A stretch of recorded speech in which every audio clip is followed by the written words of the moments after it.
हरे कृष्णा कृष्णा कृष्णा हरे हरे, हरे राम राम राम। श्रील प्रभुपाद की जय। अंतर्राष्ट्रीय कृष्णा भावना भविष्य संघ इस्कॉन मीरा रोड की ओर से प्रस्तावित आज शाम का यह विशेष सत्संग कार्यक्रम में आए भक्तों का, धर्म प्रेमियों का, कथा प्रेमियों का, अतिथियों का हार्दिक स्वागत करते हैं। आप सब श्री श्री राधा गिरधारी जी की शुभकामनाएं स्वीकार करें, श्रील प्रभुपाद जी की कृपा प्राप्त करें।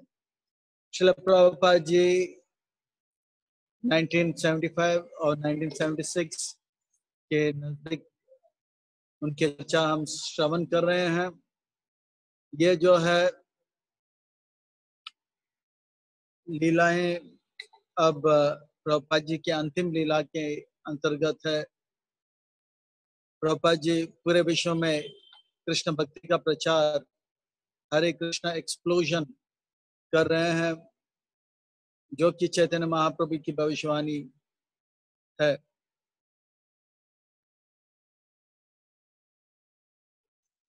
श्री प्रभुपाद जी मायापुर में जब थे तो मैंने कल बताया कि भक्तों को दीक्षा भी दिया था। कुछ भक्त लोग हरि नाम ले रहे थे, उनको जपमाला दिया। कुछ भक्त लोग ब्राह्मण दीक्षा ले रहे थे, उनको जनेऊ दिया। कुछ भक्त लोग संन्यास दीक्षा ले रहे थे, उनको दंडा दिया। 7 भक्त वहां पे संन्यास ले रहे थे। तो प्रभुपाद जी ने अपने हृदय के भाव को प्रकट किया, कहा कि पूरे विश्व में वे प्रचार का आंदोलन जो है, इस आंदोलन के इस प्रकार से प्रचार के माध्यम से फैलाना चाहते हैं। और वो चाहते हैं कि सन्यासियों का एक फौज हो, आर्मी ऑफ सन्यासीस। और ये सारे सन्यासी जो है पूरे विश्व के हर कोने में जाएंगे और खूब प्रचार करेंगे। ये प्रभुपाद जी का एक सपना है, आर्मी ऑफ सन्यासीस। सारे सन्यासी लोग का एक फौज होगा और वो आगे जाके पूरे विश्व में अलग अलग क्षेत्रों में प्रचार करते रहेंगे। और प्रभुपाद जी की दृष्टि से सन्यासी जो है वो केवल प्रचार में अपना ध्यान रखेंगे। बाकी ये पूरा आंदोलन प्रचार के लिए है, पर खास करके एक सन्यासी सारे प्रचारों को भी प्रेरणा देने के लिए, उत्साहित करने के लिए उनका जीवन इस प्रकार से परमहंस परिवर्तनाचार्य के समान होना चाहिए। मन से परमहंस, शरीर से, तन से परिवर्तनाचार्य। तो यह है सन्यासी। और उनको देखकर बाकी जो गृहस्थ हैं, वानप्रस्थ हैं, ब्रह्मचर्य, वो भी प्रेरणा ले कि वो भी अच्छे भक्त बने, प्रचार करें। तो ये था प्रभुपाद जी का इच्छा कि सन्यासी का फौज। उसी उन्हीं दिनों पर भक्ति तीर्थ महाराज, जो कि प्रभुपाद जी के प्रिय शिष्यों में से हैं, उनका नाम तभी घनश्याम था, घनश्याम ब्रह्मचारी। एक बार की बात है, प्रभुपाद जी ने उनका आशीर्वाद दिया था कि जीवन में एक बार आप भगवान को देखोगे। तो जगन्नाथपुरी गए थे। वो थोड़े दिखने में, वो अफ्रीका के हैं तो दिखने में थोड़ा से काले से हैं। और अफ्रीका के एक छोटा सा देश या गांव का वो राजकुमार था, यानी कि उनके पिताजी राजा थे और ये राजकुमार था। और पढ़ाई के लिए अमेरिका आए थे, एक बहुत बड़ा यूनिवर्सिटी में। और प्रभुपाद जी के प्रवचन से, प्रचार से वो भक्त बन गए। भाग दौड़ में, क्योंकि अफ्रीका के हैं तो स्पोर्ट्स में तो एक्सपर्ट हैं। तो प्रभुपाद जी ने उनको आशीर्वाद दिया कि जीवन में एक बार आप भगवान को देखेंगे।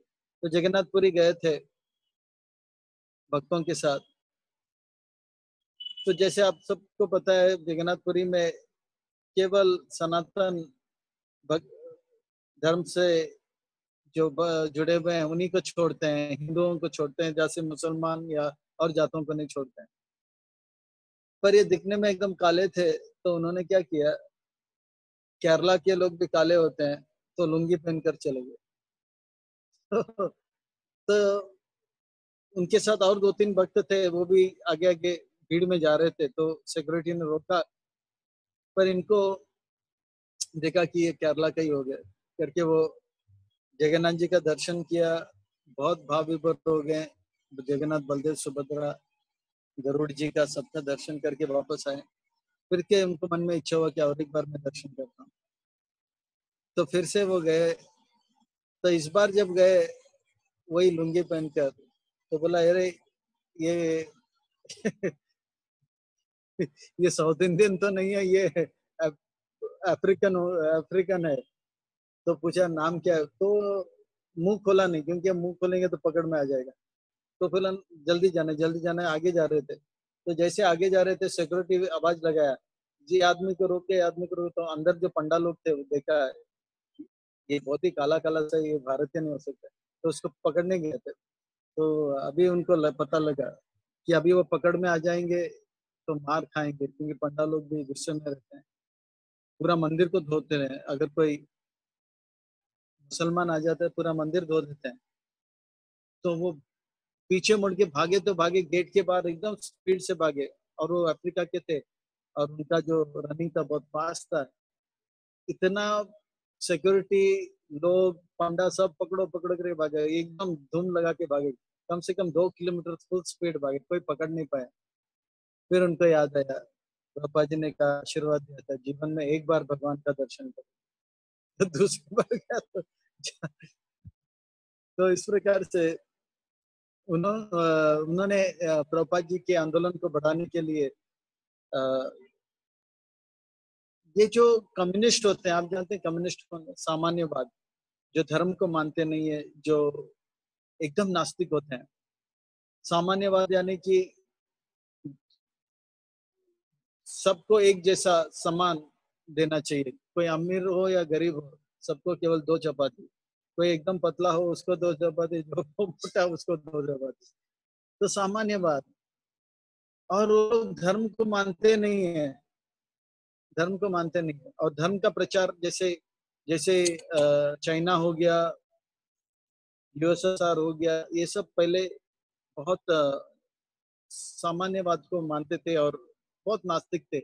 इस प्रकार से और बहुत छोटे छोटे देश हैं जो इनके प्रभाव में आकर नास्तिकवाद का प्रचार कर रहे थे। तो इन देशों में जाना, ग्रंथ वितरण करना, यानी कि जान को खतरे में डालना। तो इन्होंने बोला कि प्रभुपाद जी मैं इन देशों में जा रहे हैं। तो प्रभुपाद जी बहुत खुश हो गए कि ऐसे नास्तिकवाद देशों में आप जा रहे हो। तो मायापुर में सारे वरिष्ठ भक्तों को बुलाया, जीबीसी और टेम्पल प्रेसिडेंट, और बोला ये घनश्याम प्रभु जो है अब जा रहे हैं प्रचार के लिए। आयरन कर्टन बोलते हैं कम्युनिस्ट कंट्री में, जहाँ पे अधर्म ही बहुत है, नास्तिकवाद है, और धर्म का प्रचार किया तो सीधा जेल और उसको वहीं पे मार डालते हैं। तो बोला कि इन मैं चाहता हूँ कि घनश्याम प्रभु को आप सब आशीर्वाद दें और उनके लिए प्रार्थना करें कि सफलता रूप प्रचार करें, ग्रंथ वितरण करें और वापस आए। तो सारे भक्तों ने कहा प्रभुपाद जी हम क्या प्रार्थना करेंगे, आप प्रार्थना कर कीजिए, आप शुद्ध भक्त हो, भगवान शुद्ध भक्तों के प्रार्थना को सुनते हैं। तो प्रभुपाद जी ने कहा नहीं, मैं चाहता हूं कि आप लोग भी प्रार्थना करो, क्योंकि भगवान भक्तों का प्रार्थना सुनते हैं। सच में प्रभुपाद जी एक बार कुछ भक्तों से कहा कि आप मेरे लिए प्रार्थना करो, यानी कि प्रभुपाद जी के लिए। तो प्रभुपाद जी को भक्तों ने बोला प्रभुपाद जी हम क्या प्रार्थना करेंगे, भगवान हमारा प्रार्थना नहीं सुनेंगे। तो प्रभुपाद जी एकदम डांट के बोले क्या आप भक्त नहीं हो? भगवान भक्तों का सुनते हैं। तो सारे भक्तों से प्रार्थना किया कि इनके लिए प्रार्थना करो, क्योंकि ये बहुत बड़ा खतरा है। कौन सा देश में जाना है? सामान्यवाद। वहां पे जैसे ही जाओगे तो अब दो बातें मैं डरबन के बारे में बता के फिर आगे, ये मायापुर से पहले पहले डरबन से दो बात छूट गए थे, उन्हें बताऊंगा। डरबन में एक भक्त था भार्गव प्रभु करके, साउथ अफ्रीका में। वो प्रभुपाद जी को हमेशा फोटोज लेते थे। और प्राय प्रभुपाद जी को फोटोज लेना पसंद नहीं था, क्योंकि फोटो से जो है फ्लैश जाता है, फ्लैश जाता है। और खास करके जब प्रभुपाद जी प्रवचन करते हैं तो प्रभुपाद जी का जो ध्यान है उसमें प्रवचन पे विक्षेप होता है, उनका जो सोचने का एक धारा है वो थोड़ा सा हट जाता है, तो प्रभुपाद जी खास करके मना नहीं करते। शुरू शुरू में भी गर्गमुनि प्रभु जो है नया फोटो कैमरा लाया था तो बहुत फोटो लेते थे, तो प्रभुपाद जी ने मना किया, बोला भारत में ऐसा एक क्या बोलते हैं सुपरस्टिशन है। सुपरस्टिशन को हिंदी में क्या बोलते हैं? सुपरस्टिशन यानी कि एक कहावत है, कहावत नहीं, एक जैसे बोलते हैं ना, बिल्ली अगर सामने से आ जाए, रास्ता काटे तो रुक जाना चाहिए, पीछे जाना चाहिए। एक कहावत नहीं है पर सुपरस्टिशन बोलते हैं। एक सब लोग एक की विचार करते हैं ना, सब बोलते हैं कि बिल्ली रास्ता काटा तो अशुभ होगा। हाँ, तो इस प्रकार के सुपरस्टिशन है भारत में कि अगर ज्यादा फोटो लोगे तो उम्र कम हो जाएगा। तो गर्गमणि प्रभु से प्रभुपाद ने कहा, हमारे भारत में कहते हैं कि ज्यादा अगर फोटो लेते हैं तो उम्र घट जाएगा। तो गर्गमणि प्रभु बोले, तो आपके तो ये सुपरस्टिशन है, पर सुपरस्टिशन सुपरस्टिशन होता है तो सच्चाई नहीं होता है। तो प्रभुपाद जी थोड़ा मुस्कुराए, बोला ठीक है। तो बोले सुपरस्टिशन का अर्थ होता है एक इस प्रकार के विचार होते हैं कि ऐसा, जैसे कोई बोलते हैं ना, सुबह सुबह किसी आदमी का मुंह देख लिया तो अशुभ हो जाता है। तो मनोधारणा होता है। तो प्रभुपाद गर्गमुनि प्रभु ने बोला, ये तो मनोधारणा है, इसमें हम लोग को विचार ऐसे मनोधारणा को हमको स्वीकार नहीं करना चाहिए। तो प्रभुपाद जी मुस्कुराए, बोला करेक्ट, फोटो लो। पर प्रभुपाद जी खास करके फोटोज पसंद नहीं करते थे, क्योंकि खास करके प्रवचन देते वक्त उनको अच्छा नहीं लगता था। और उन जमाने में फोटो कैसा होता था, कट कट करके आवाज आता था, फोटो बटन दबाते हैं टक टक। तो प्रभुपाद जी ने भार्गव प्रभु से बोला, नो मोर फोटोग्राफ, नो मोर टक टक when I am doing giving lectures.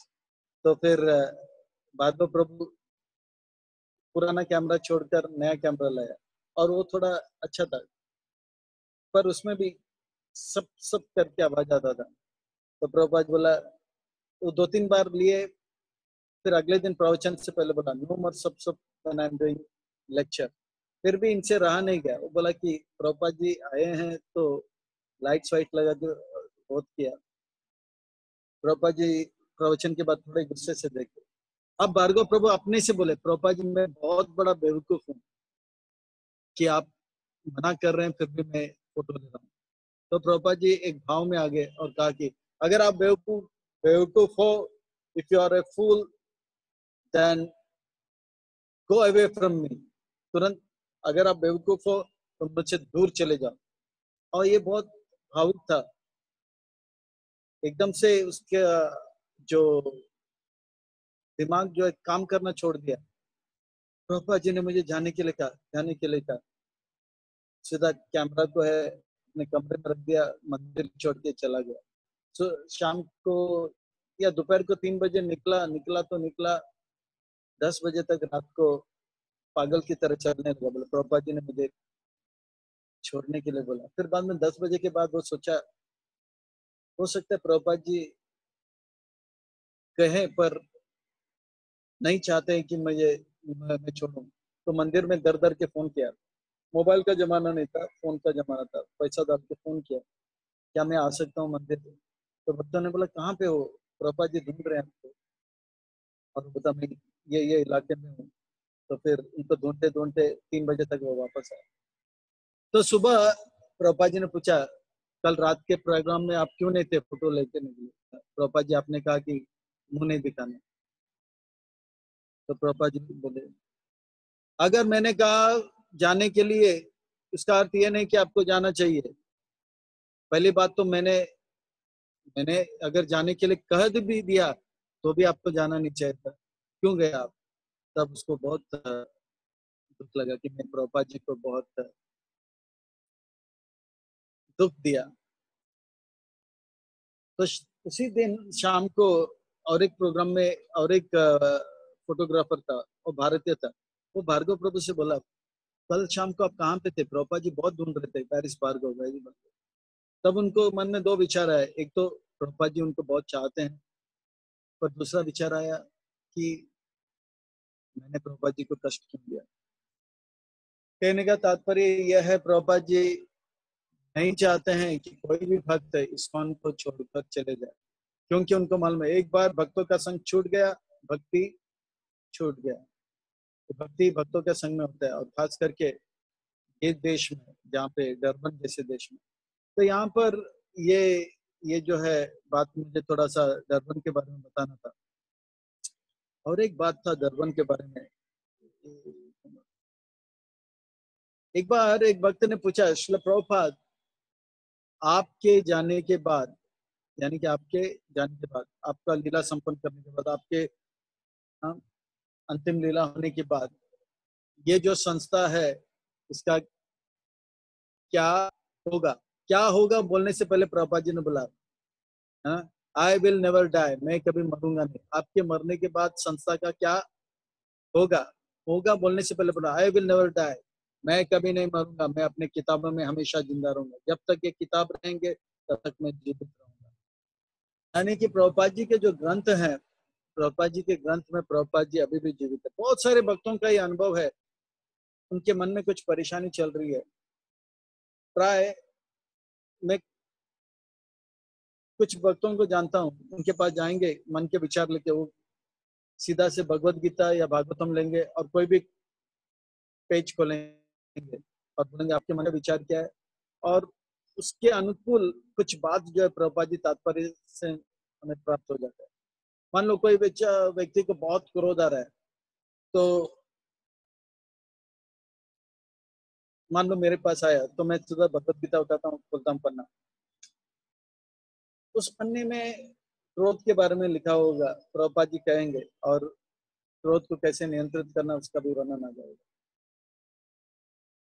बहुत भक्तों का ऐसा अनुभव है, व्यक्तिगत बहुत सारे भक्तों ने कहा कि उनको जब भी समस्या होता है सीधा भगवत गीता, कोई भी प्रभुपाद जी की किताब के कोई भी पेज खोलते हैं और उनके मन के जो विचार है उसके अनुकूल कुछ पढ़ते हैं, उस किताब से मिलते हैं। यानी कि प्रभुपाद जी बात करते हैं, प्रभुपाद जी इन ग्रंथों के माध्यम से हमसे प्रचार करते हैं, और प्रभुपाद जी चाहते हैं कि हर भक्त प्रभुपाद जी ग्रंथ को अच्छी तरह से पढ़े। और डरबन में ही एक ही घटना हुआ था, प्रभुपाद जी से मिलने 10-15 दर्शन दे रहे थे, दर्शन में प्रभुपाद जी को मिलने के लिए 10-15 लोग आए थे। तो प्रभुपाद जी बाजू में एक भक्त था, 2 साल था हो गया था उनको भक्ति में आकर। तो प्रभुपाद जी ने कहा, कामेश न इंद्रिय प्रीति, ये श्लोक आप उठा के लिखा दो। जय श्री श्री राधा गिरधारी जी की जय, जगन्नाथ बलदेव सुभद्रा मैया की जय, श्री श्री गौरनिताई की जय, श्री प्रभुपाद की जय। तो वो भक्त डर गया, अभी कहाँ से मैं ढूंढूं, क्या है ये भगवत भागवतम के पहले स्कंद के दूसरे अध्याय में आता है। तो पुष्ट कृष्ण महाराज ने उस भक्त को दे दिया भागवतम, तो वो डर गया, ये श्लोक वो पहली बार सुना, और हिंदी तो जानता, संस्कृत भी उनके लिए नया था, पर उनको उस श्लोक का तीसरा लाइन थोड़ा सा याद रहा, जीवस्य तत्व जिज्ञासा। तो फिर वो पीछे इंडेक्स होता है, वहां पे देखा और जीवस्य तत्व जिज्ञासा देखा, फिर बाद में वो श्लोक आ गया भागवतम के पहले स्कंद के दूसरे अध्याय में, सुद गोस्वामी पाद कहते हैं। तो प्रभुपाद जी को फिर सामने पढ़ा उसका अनुवाद और तात्पर्य, और जैसे अनुवाद और तात्पर्य पढ़ा तो प्रभुपाद जी प्रसन्न हो गए।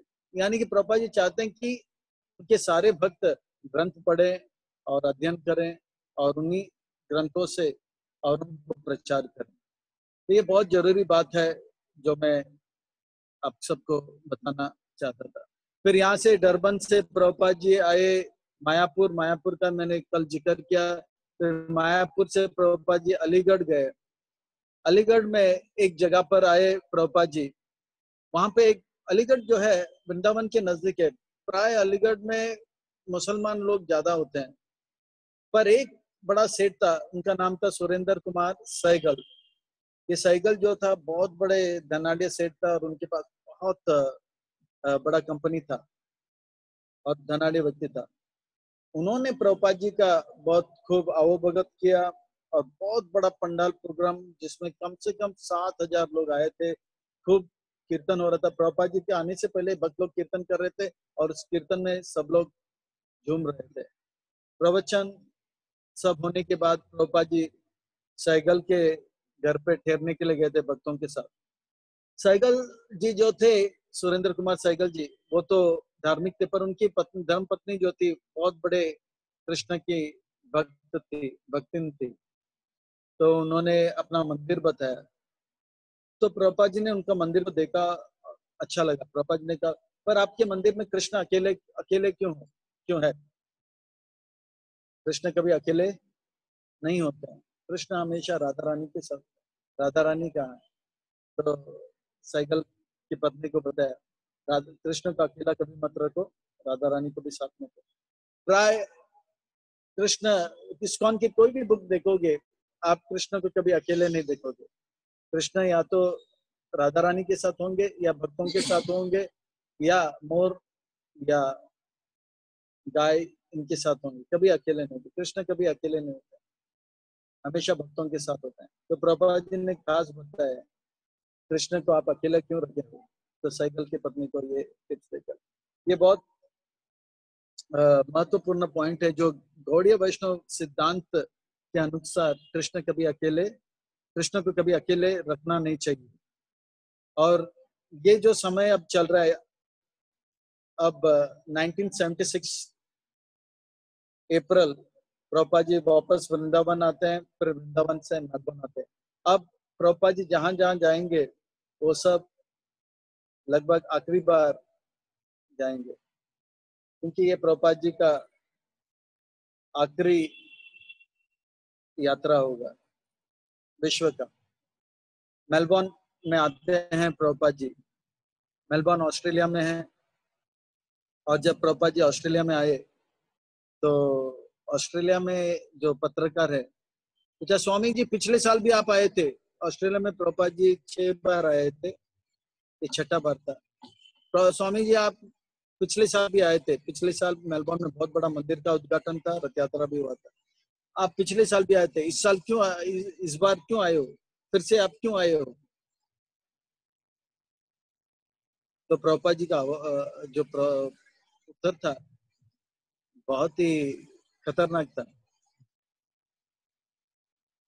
प्रभुपाद जी ने एकदम फट करके जवाब दिया, बोला, I would have not come if you all were not hogs and dogs. ये अंग्रेजी में बोला, मैं यहाँ पे नहीं आता अगर आप कुत्ते और सुअर नहीं होते। यानी कि प्रभुपाद जी बोल रहे, मैं इधर इसलिए आया क्योंकि आप लोग सुअर और कुत्ते हो, और मैं आप सबको इंसान बनाने के लिए आया। तो अगले दिन न्यूज़पेपर में हेडिंग आता है, Swami ji has come to hound अस। यानी कि स्वामी जी आए हैं हम सबको हाउंड, यानी कि क्या, सरा सराहने के लिए, चराने के लिए। यानी कि जैसे जानवरों को चराते ना, वैसे Swami ji has come to hound अस। तो ये बहुत अच्छा है। वास्तव में प्रभुपाद जी जिस देश में गए, वहां पे इंसान नहीं रहते हैं। जैसे कल मैंने बताया, नैरोबी मंदिर को प्रभुपाद जी ने क्या नाम दिया? किरीटा शुद्धि। शुद्धि यानी कि सुधार। जैसे न्यू वृंदावन, न्यू किरीट। किरीट यानी कि जो लोग शूद्र से भी गिरे गए हैं। जो शूद्र के नीचे जो होते हैं, वो 2 पांव में चलने फिरने वाले दिखते हैं, पर विचार उनका पशु जैसा होता है। यानी कि आहार निद्रा बाय मैथुन के ऊपर वो लोग सोच नहीं सकते। तो तो ये प्रभुपाद जी का जवाब था। और इस बार प्रभुपाद जी का ये आखिरी ऑस्ट्रेलिया का यात्रा रहा, पर बहुत अच्छा रहा। फिर आगे प्रभुपाद जी कैलिफोर्निया आते हैं। कैलिफोर्निया यानी कि अमेरिका आते हैं। और अमेरिका में प्रभुपाद जी लॉस एंजलिस में आते हैं। वहां पर एक समस्या था, और वो समस्या ये था कि वहाँ के भक्त लोग राधा कुंड के बाबा जी लोग से संपर्क करना आरंभ कर लिया। और ये राधा कुंड के बाबा जी लोग थोड़ा बहुत जो है सिद्धांत से अलग हो जाते हैं। वो बोलते हैं कि ये जितने भी नियम है वैदिक साधन भक्ति का, ये भाव भक्ति में अवरोध है। ये नियम में हम पालन नहीं करना चाहिए। और क्या करते हैं, कोई नियम नहीं पालन करते हैं, ये बाबा जी लोग बाहर से ऐसे बताते हैं कि जैसे कि वो लोग बहुत ऊंचे कोटि के संत हो गए हैं और स्त्रियों से अपना संपर्क बनाते हैं और बोलते हैं कि आप लोग गोपी हो, हम कृष्ण हैं, और लोग सबको गर्भवती करके छोड़ देते हैं। तो इस प्रकार का भाव जो है कुछ भक्तों के अंदर आ गया। वो भगवत गीता के क्लास में बैठते नहीं है, भागवतम के पहले स्कंद से लेके 10वें स्कंद बीच कोई स्कंद पढ़ते नहीं, सीधा रासलीला को पढ़ते। और चैतन्य चरितमृत का वो प्रसंग जहाँ पे केवल गोपियों का वर्णन होता है उनको ही देखते हैं। इसको गोपी भाव क्लब कहते थे। और खुद को कुछ बहुत सारे भक्त उसमें जुड़ गए, बहुत सारे ब्रह्मचारी लोग जुड़ गए थे उसमें। अमेरिका के बहुत सारे ब्रह्मचारी लोग जुड़ गए थे और बहुत सारे सन्यासी लोग बोलते थे कि ये सब भगवत गीता वगैरह सब जो नए नए भक्त हैं, नौसिखिया भक्त हैं, उनके लिए है। फिर प्रभुपाद जी जब आए तो बोला, बहुत गुस्से में हो गए, बोला कि दिस इज नॉनसेंस, ये पूरा बकवास है। फर्स्ट कुरुक्षेत्र लीला, देन रास लीला। और जब तक आप भगवत गीता को ठीक से नहीं समझोगे, रासलीला में प्रवेश के वो रास्कल लीला हो जाएगी। और सच में ये जो जितने भी सन्यासी और जितने भी ब्रह्मचारी लोग ये जो क्लब ज्वाइन किए थे, वो लोग नियम तोड़ तोड़ के ऐसा समय आया कि वो लोग 4 नियम का उल्लंघन कर रहे थे। और प्रभुपा जी ने सबको रोक टोक कर कहा ये क्लब जो है हमेशा के लिए व्रत किया जाएगा। तो ये लोग सोच रहे थे कि वो लोग बहुत बड़े उन्नत भक्त बन गए थे, ये भूत उनके अंदर आ गया था। और प्रभुपा जी ने समय से एक बहुत बड़ा मीटिंग लिया, एक एक को काट दिया और बोला कि आप लोग सबको मंगल आरती ये वो सारे नियम पालन करना है और ग्रंथ वितरण करो। ये रासलीला वगैरह सब बाद में, पहला वैदिक साधन भक्ति के नियम पालन करो। वैदिक साधन भक्ति का नियम पालन करते करते करते करते जब रागानुगा भक्ति में आएंगे तो अपने आप सारे नियम का पालन करते करते ऊंचे भक्ति का अनुभव होने लगेगा। तो ये क्लब जो था बहुत प्रचलित हो गया था। और जो भक्त उसमें नहीं थे उन लोगों को बहुत निम्न माना करता था। और पूरा जो इस्कॉन अमेरिका में जितने भी भक्त थे उन लोग को बुरा लग रहा है, उनको लग रहा था कि हम लोग उन्नत नहीं हो गए, हमको भी गोपी भाव क्लब में जाना चाहिए। फिर प्रभुपाद जी ने जैसे उसको खंडित किया तब सारे भक्त को पता लगा कि सच में ये जो था एक भ्रम था कि हम लोग जो है वास्तव में हम सब जब उन्नत होंगे इस प्रकार का भाव प्रकट होगा, पर उसके लिए कृत्रिम रूप से एक मन में काम क्रोध लोभ होते हुए भी ये बोलना कि अब हम बहुत उन्नत हो गए, ये सहजिया भाव है। सहजिया का अर्थ होता है भक्ति को बहुत सहज रहना। ये समझना कि मैं 2 दिन भक्ति किया, मन में काम क्रोध लोभ है, फिर भी बोलते हैं मैं बहुत बड़ा भक्त बन गया, मैं तो राधा रानी के लीला में एक सखी या एक मंजरी हूँ। इस प्रकार का विचार रखना। राधा रानी के राधा रानी के जो संग जो गोपियां हैं या मंजरी हैं, वो लोग वो है जिनके मन में काम क्रोध लोभ है ही नहीं। तो भक्ति को सहज लेना, इसको सहजिया भाव कहते हैं। तो उस क्लब को प्रभुपाद जी ने थोड़ा खंडित किया। और अब प्रभुपाद जी आगे आते हैं। ये लॉस एंजलिस की चर्चा है। फिर वहीं पर एक दीक्षा समारोह था। इस दीक्षा समारोह में एक भक्त था, उसका नाम प्रभुपाद जी ने प्रभुदास करके दिया था। और ये प्रभुदास जो था बहुत विचित्र भक्त था, सेवा तो बहुत अच्छा करता था, प्रचार भी अच्छा करता था, अच्छा नियमों का पालन करता था, पर हफ्ते में कभी कभी कमजोरी हो जाता था। वो मंदिर छोड़कर पीछे जाता था सड़क में और थोड़ा सा धूम्रपान करके आ जाता था। वो उसका कमजोरी था। तब उनका जब दीक्षा हुआ, प्रभुपाद जी ने नाम दिया उनको, अभी से आपका नाम है प्रभु दास। 4 नियम क्या है? तो बोला 4 नियम जो है, मांसाहार नहीं, जुबा नहीं, नशा नहीं और अवैध संग नहीं। प्रभुपाद जी ने बोला नशा में नो स्मोकिंग। प्रभुपाद जी भी जान गया, उनको खबर मिला कि इनका कमजोरी है, और प्रभुपाद जी खास इंगित किया आपको स्मोकिंग नहीं करना। पर प्रभुपाद जी दया करके उनको दीक्षा भी दिया, और प्रभुपाद जी की कृपा से वो जो अनर्थ है उससे वो दूर हो गया।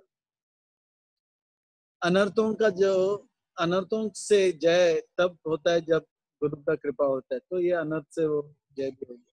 पर प्रभुपाद जी ने उनको दीक्षा भी दिया और बोला कि नो स्मोकिंग, खास करके बोला। तो ये था। एक बार प्रभुपाद जी हवाई में थे। हवाई में जब प्रभुपाद जी, हवाई एक देश है, वहां पे सबसे, वहां पे केवल समुंदर है और बहुत सारे नारियल के पेड़ है। तो ये प्रभुपाद जी ने वहां पे देखा बहुत सारा नारियल का पेड़ है, पर नारियल के पेड़ में एक भी नारियल नहीं। तो प्रभुपाद जी ने प्रश्न किया, इन नारियल के पेड़ों में नारियल क्यों नहीं है? तो बोला सरकार ने ये नियम बनाया कि नारियल के पेड़ में नारियल नहीं होना चाहिए, सब नारियल को काट देना चाहिए। बोला क्यों? क्योंकि हवाई, ये जो देश है, समुंदर को देखने के लिए बहुत सारे लोग आते हैं, विदेशी लोग आते हैं, दूर दूर से आते हैं, टूरिस्ट स्पॉट हो गया। और मान लो कि कोई नारियल गिर जाए किसी टूरिस्ट के ऊपर, तो उनका जो है कुप्रचार हो जाएगा और लोग आना बंद करेंगे। इसीलिए सरकार ने पूरा नारियल तोड़ दिया। तो प्रभुपाद जी ने बोला ये बकवास है। आज तक इतिहास में नारियल जो है किसी के सर पे गिरा नहीं। ये प्रभुपाद जी ने, ये पर सच्चा बात है। आज तक इतिहास में नारियल जो है किसी के सर पे गिरा नहीं, डायरेक्ट गिरा नहीं। फिर प्रभुपाद जी बोलते हैं, ये जो नारियल होते हैं, इन नारियल के पास आंख होते हैं, और ये नारियल जो है अगर गिरना भी चाहते हैं उस वक्त गिरते हैं जब उनके नीचे कोई आदमी नहीं होता है। आप देखोगे, ये सत्य बात है कि विश्व में जितने भी नारियल पेड़ है, नारियल को तोड़ा जाता है। अगर नारियल गिरता भी है, आज तक नारियल किसी के सर पे गिरा नहीं। और ये नारियलों के पास आंख होता है, इसलिए पापा जी ने बोला ये ये ठीक नहीं है। नारियल कभी किसी के सर के ऊपर गिरता नहीं, इसके वो भी थोड़ा जीव दया रखता है। नारियल अगर किसी के, वो जानते हैं नारियल अगर किसी के सर पे गिरा तो सर फूट जाएगा, है ना? तो नारियल किसी के सर पे गिरता नहीं है। तो इस प्रकार से प्रभुपाद जी अब 1976 में ऑस्ट्रेलिया तक आ गए। ऑस्ट्रेलिया से अमेरिका, और अमेरिका से शायद और बहुत 2-3 जगह जाते हैं, पर लंदन भी आते हैं। लंदन लंदन का रथ यात्रा शायद करके फिर वापस बॉम्बे आते हैं। तब तक प्रभुपाद जी बीमार हो जाते हैं। ये अभी से लेकर जितने भी यात्रा विश्व का होगा, वो प्रभुपाद जी का आखिरी यात्रा होगा। तो इस प्रकार से प्रभुपाद जी पूरे विश्व में कृष्ण भक्ति का विस्फोट करना चाहते हैं, और वो जानते हैं कि वही कर सकते हैं, पर उनको मालूम है समय बहुत कम है। और प्रभुपाद जी जहां तक हो सके वो अपने शरीर को खींच खींच के लेके जा रहे हैं। एक बार प्रभुपाद जी से एक भक्त का, आप आराम करो, प्रभुपाद जी ने बोला जिस प्रकार से अर्जुन युद्ध मैदान में युद्ध कर रहे थे, उसी प्रकार से मैं इस पृथ्वी में प्रचार करते रहूंगा और मरूंगा भी, प्रचार करते करते मरूंगा। और आराम करना ये मत, मुझसे मत कहना, ठीक है? बिकॉज बोला कि ये आराम कर, मैं अगर आराम करूंगा, नहीं, प्रभा जी ने कहा कि ये जो आराम है मेरे लिए एक प्रकार से हराम है। प्रभा जी इंग्लिश में ये बात कहते हैं। आराम मैं नहीं कर सकता। मैं मरूंगा जिस प्रकार से अर्जुन युद्ध भूमि में युद्ध करते करते किया, उसी प्रकार से मैं चाहता हूँ कि जब तक ये शरीर में रहूंगा तब तक मैं प्रचार करूंगा, युद्ध करते रहूंगा और शरीर को छोड़ूंगा। यह है प्रभुपाद जी का भाव। ये भाव प्रभुपाद जी का इसलिए है क्योंकि वो जानते हैं पूरे विश्व को हरे कृष्णा या कृष्ण भक्ति की आवश्यकता है, और ये कृष्ण भक्ति का जो है उन्हीं के माध्यम से पूरे विश्व में जाएगा।